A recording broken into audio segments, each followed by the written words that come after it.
Hi, today in front of me Oppo A77 and I'll show you how to turn on or turn off silent mode on this device.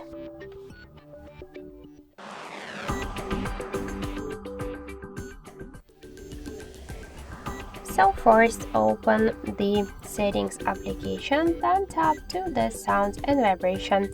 You'll see here silent mode switcher. Just to activate silent mode or to turn it off, we could just click on this switcher. When the silent mode is activated, ringtones and notifications they are muted. When we'll turn it off, they will ring.